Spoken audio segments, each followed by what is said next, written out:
Welcome to the FarmBits podcast. FarmBits is proudly produced by the Nebraska Digital Agriculture Team and hosted by students at the University of Nebraska. The FarmBits podcast comes to you each week to discuss the trends, the realities, and the value of digital agriculture.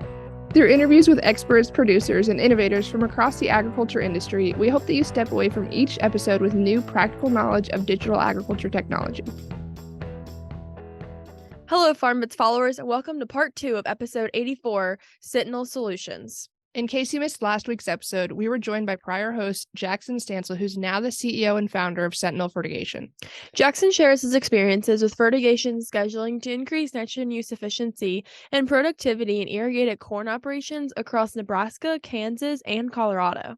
As the CEO of a startup, Jackson has great perspective on new digital and precision technologies in agriculture. With that in mind, let's jump into part 2 of this episode with Jackson.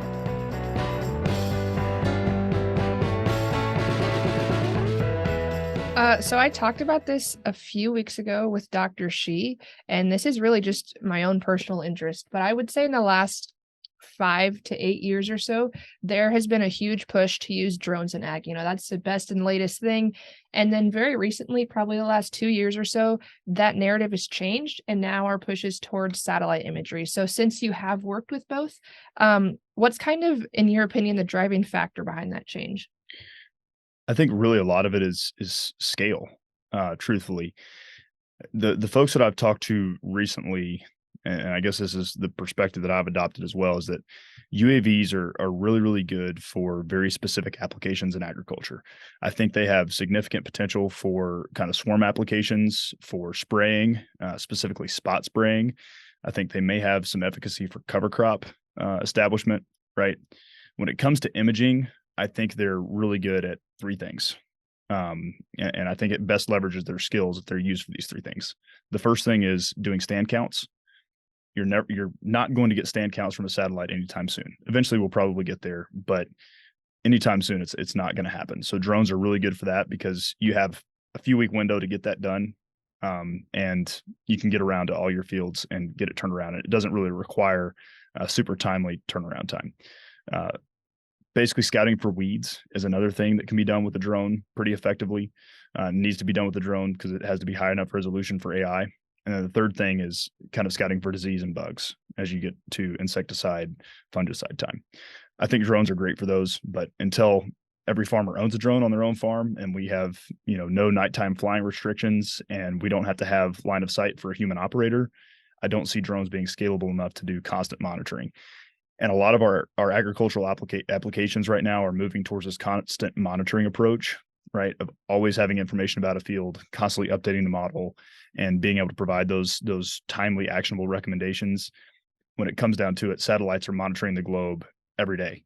And so they're the best source of data that we can possibly use to have the most real-time, actionable information for agricultural fields. All right, so we've talked a lot about Sentinel's functionality within time and their satellite sourcing and so forth. But like everything else, it does have limitations. And so what are those limitations in terms of capital resources? And can the system be used with any brand of pivot and any brand of pump and so forth? The major limitation, I would say, for our system right now, just from a pure functionality standpoint and application standpoint, is we focus strictly on timing. We don't make variable rate recommendations. We can say whether different parts of your field need fertilizer at different times, and in that way it can be considered a variable rate, but realistically what we're looking at is timing.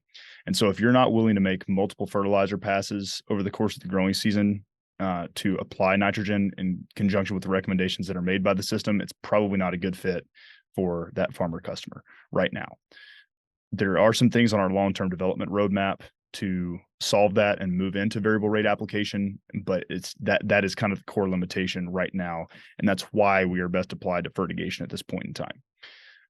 The capital resources that are necessary for this system are really not very significant. So the entire end-time system was built to integrate into farming operations as they currently exist. So we talked about our indicator block concept earlier. That indicator block concept, because of the way that it's processed on the back end, it doesn't have to be small plots. We can still use field link strips if we really need to. And so for farmers that don't have variable rate application technology on their mobile machinery, and that's how they want to make their base nitrogen application for the year and put these indicator blocks in the field, we can still work with them, right? Because it's built to be able to process on the back end, no matter what the size of these plots are. We don't really have to have a variable rate fertigation pump to do any of this. So because we're timing oriented, we're able to make recommendations for the entire field at one time. We don't have to have variable rates in different parts of the field. We can just say whether or not the field needs fertilizer, right?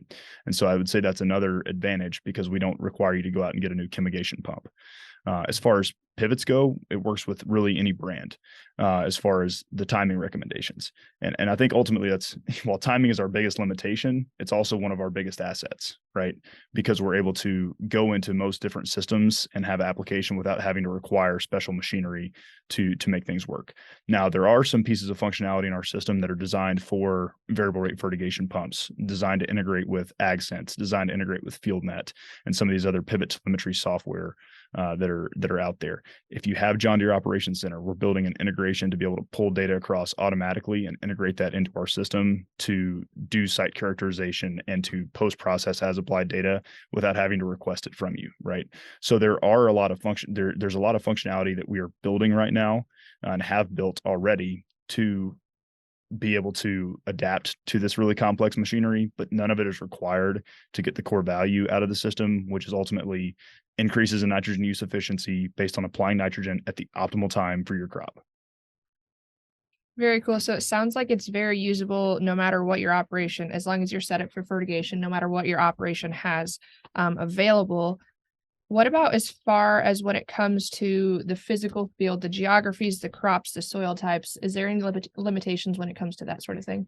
Yeah, and let me back up just one second, because those are good limitations, right? The geography, crop, soil types. The other limitation that I probably failed to mention is we need to be able to get indicator blocks in the field. And so if that's something that a farmer is unwilling to do, right, or there's not really a good base rate application to do it with, where we're going to have to manipulate some other nutrient too much, while also manipulating nitrogen, such as if we're making like an ATS application, right, to establish our indicator blocks, that could be a bad idea. So that's another limitation of the system, is that we do require these indicator blocks, and some folks just aren't comfortable establishing them. And I would say that kind of gets into more of this crops, soil types, geographies situation. So right now, from a geography standpoint, we're only limited by our internal resources at Sentinel Fertigation, right? We don't have a huge team right now.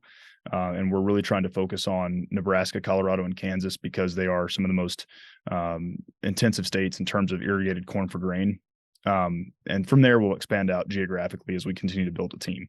In terms of soil types and crops, right now we are limited to irrigated grain corn.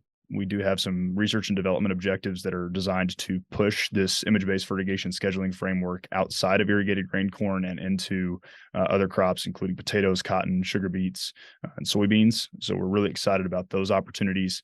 But right now, those technologies are not really available through the platform. It's only corn.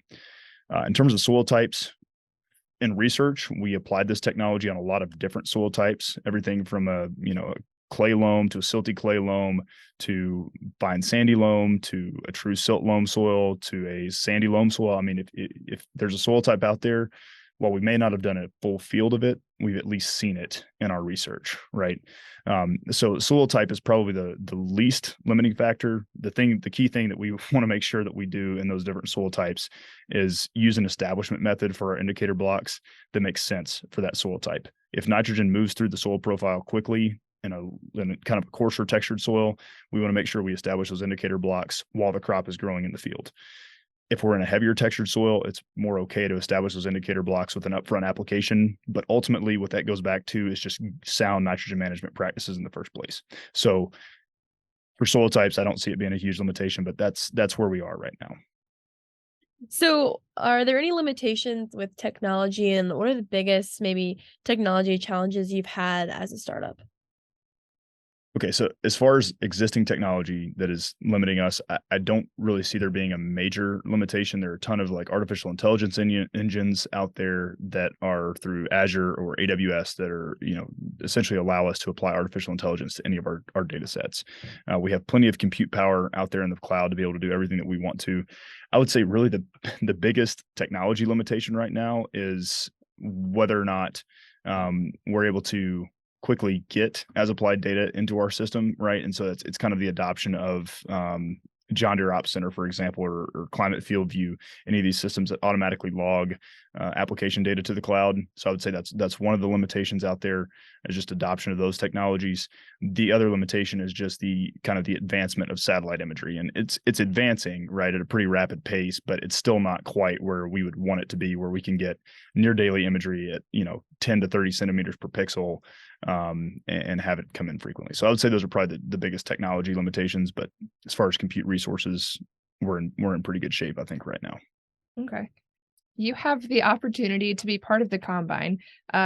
Explain to us a little bit about what that means, what it is, and what the value is behind it. So the combine is an ag tech incubator that's located here in Lincoln on Nebraska Innovation Campus. And what the combine incubator is designed to do is to essentially incubate, right? That's why it's called an incubator, is to take essentially fledgling companies and give them the resources that they need to grow in a way that is effective, sustainable, but also rapid, right? And so whatever those needs are, whether that is trying to get more exposure to agriculture, if your founders or team members are coming from outside of the agriculture industry and trying to solve an agricultural problem, or whether it's trying to get business development resources for maybe a founder that is a technical founder that doesn't have much experience in business. This is kind of more the mold I was in, getting the business development resources that are necessary to go out, get the company funded, make sure that you kind of have good financial management practices in place, and are able to move forward in a way that is going to allow you to be effective as a commercial solution. And so that's really what the combine is. And I would say that the unsung benefit of the combine, there are probably more than what I'm going to say here, is just the ability to be around other ag tech startups, kind of learn from everybody else. What have been their challenges? What have been their successes? What have they found to work really, really well? The other thing I would say about the combine is that they have access to the Insights Network. So similar to the On-Farm Research Network at the University of Nebraska through Extension, the Insights Network is a network of producers that have essentially agreed to be exposed to new technologies and take on new technologies in kind of a paid pilot sort of format, get somewhat reimbursed through this program for taking on those new technologies, but allowing companies to get their first customers. And so that's a huge advantage for really young companies to go ahead and demonstrate revenue, demonstrate that there is market validation of a technology, so that they can continue to go out, get the proper investments from whatever channels they would like to get those investments from, and continue to grow the company to a broader scale. That is really cool, and the combine's kind of designed to minimize maybe any challenges that you would have as a startup. But are there any challenges that you still have faced as a startup company? Yeah, every day. I would say bandwidth has got to be kind of the major thing that you face as a startup. One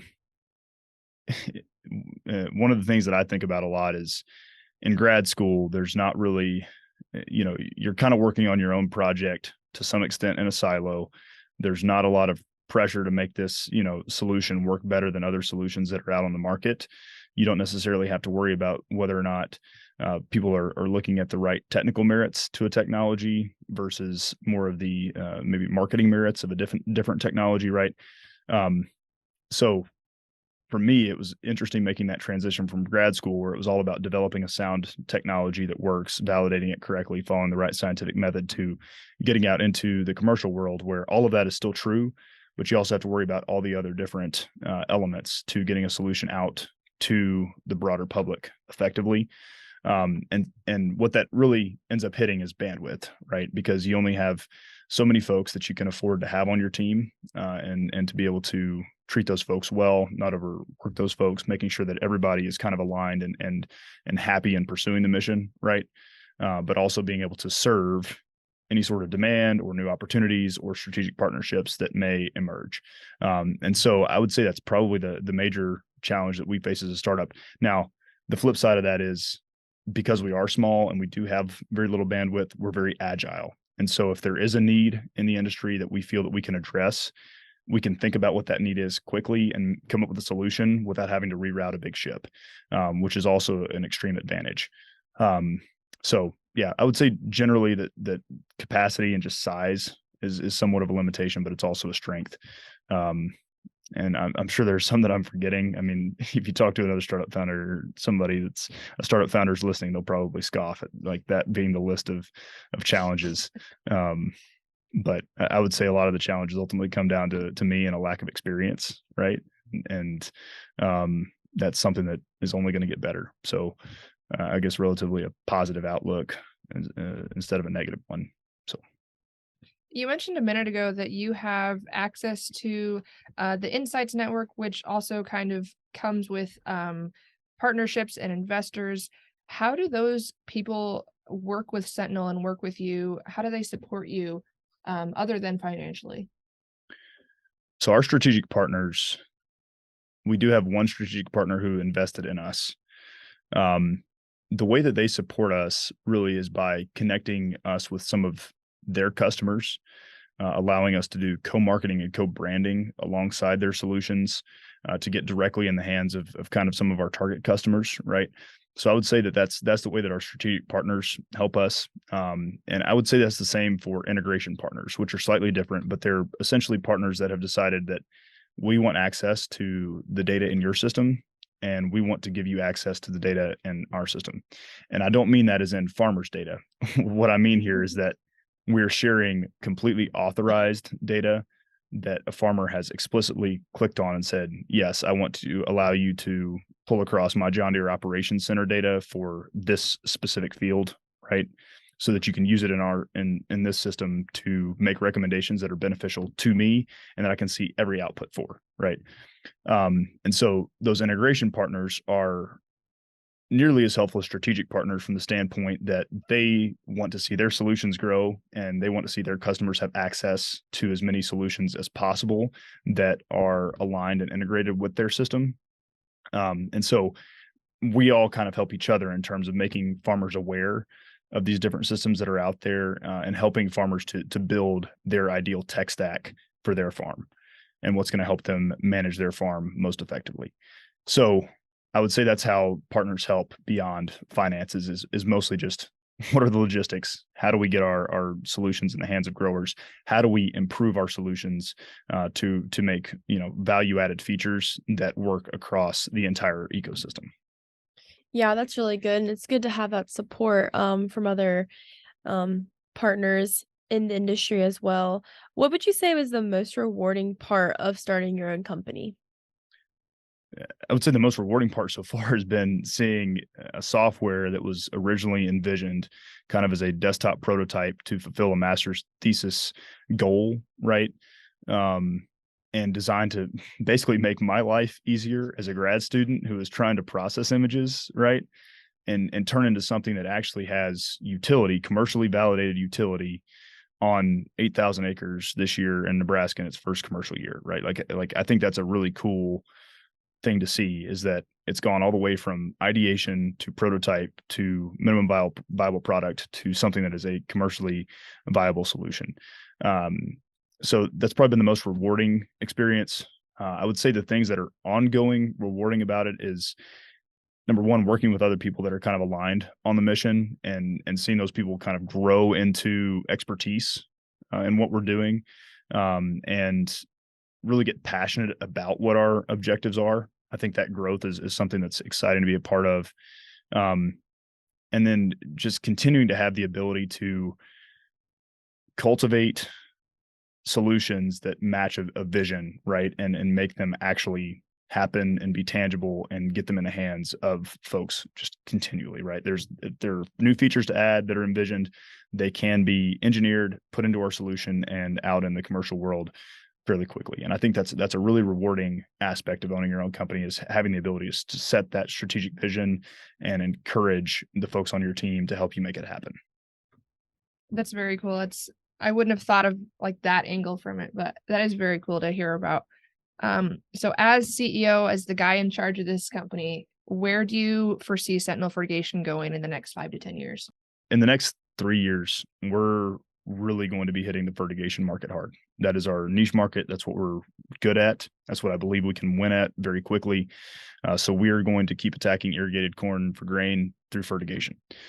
In the meantime, with our research and development objectives, we're going to be attacking new crops. Like I said earlier, we're going to expand into new geographies, and we're going to start looking into rain-fed applications as well and seeing if this technology might be applicable in rain-fed applications, most pertinently in cotton, I think, but even beyond that into rain-fed corn and other crop production systems that could benefit from the technology. So in terms of a kind of a 10-year roadmap, I think that our recommendation system will get to variable rate fertigation / variable rate applications extended to a lot of different crop production systems. And I also think there's an avenue for this technology to be used for other nutrients such as sulfur and maybe eventually for potassium and phosphorus during the course of the growing season as well, which is really exciting.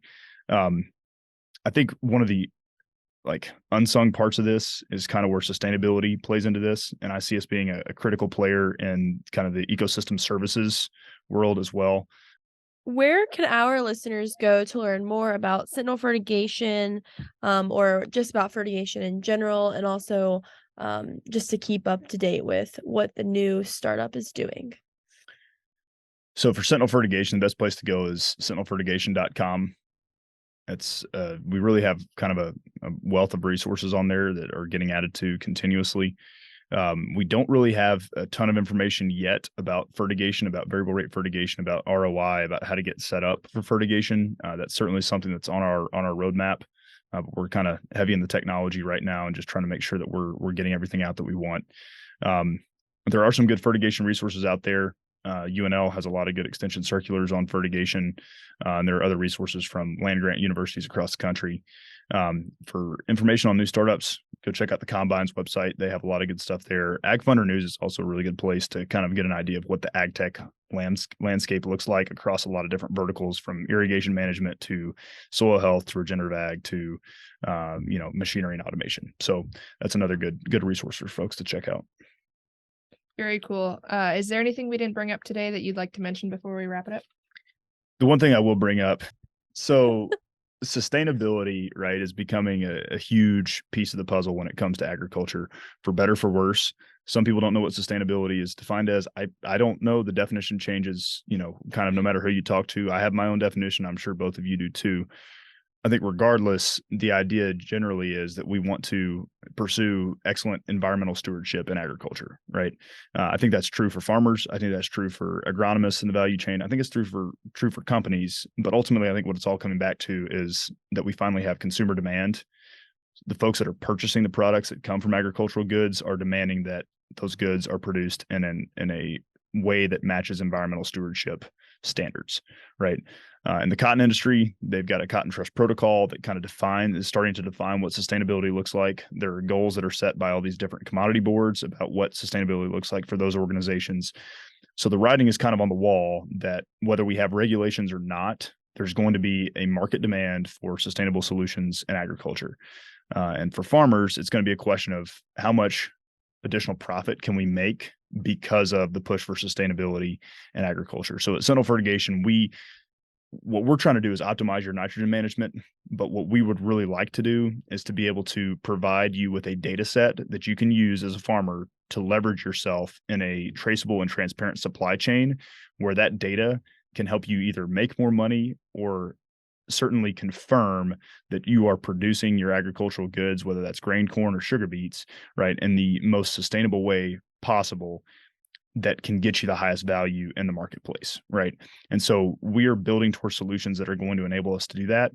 And we want to be the very first solution in the marketplace to combine fertigation as applied data with fertilizer as applied data from mobile machinery and irrigation data in one single platform. Bringing all three of those together is going to be a critical piece of kind of providing this validation layer of inputs that have been applied in the most sustainable way possible. So I'm really excited about that. I think it sounds big and scary for farmers, right? And I understand that, but I think there are also a lot of, in any change, there's a way to leverage it for benefit. And I think there's a lot of opportunity for that for the folks that are going to be willing to make that push. That is really neat. So as you probably know, as being a previous co-host on the FarmBits podcast, which you forgot to mention, our tradition here is to ask for a piece of advice. So today we ask you to share with our listeners maybe a piece of advice for those who are interested in creating either a prototype or a software in the agriculture space, eventually with hopes of creating a startup company. My piece of advice would be to understand how the end user wants to incorporate that software in their operation.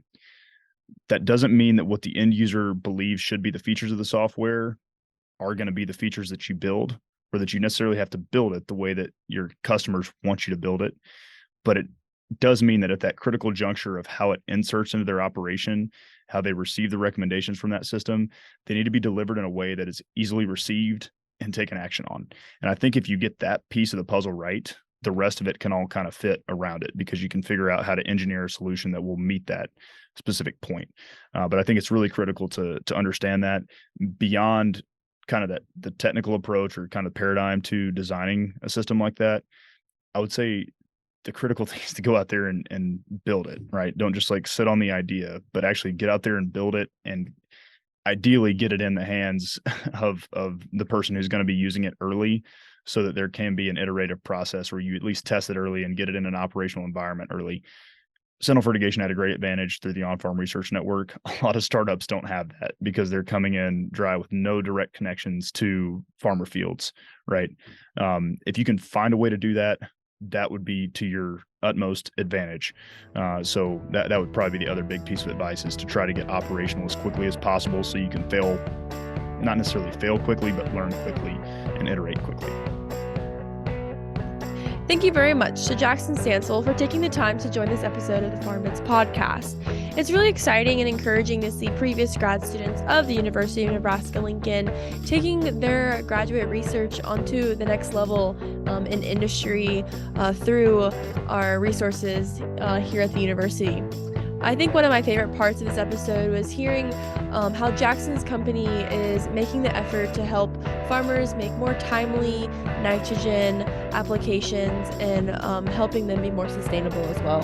Absolutely. It was really cool to see Jackson be so successful as a grad student and turn that information into a commercial company that he can share with the ag industry across Nebraska and eventually the U.S. It's very cool to see. So anyways, I hope you enjoyed that episode, and we look forward to sharing another digital ag story with you next week on FarmBits. Thank you for taking the time to join us today on the FarmBits podcast. If you enjoyed this episode, please subscribe to the podcast on Spotify, Apple Podcasts, YouTube, or wherever you listen to podcasts to be informed about the latest content each week. We welcome your feedback, so if you have comments or questions for us, please reach out to us over email, on Twitter, or in the review section of your favorite podcast platform. Our contact information can be found in the show notes. We would like to thank Nebraska Extension for their support of this podcast and their commitment to providing high-quality informational material to members of the agriculture community in Nebraska and beyond. The opinions expressed by the hosts and guests on this podcast are solely their own and do not reflect the views of Nebraska Extension or the University of Nebraska-Lincoln. We look forward to you joining us next week for another episode of FarmBits.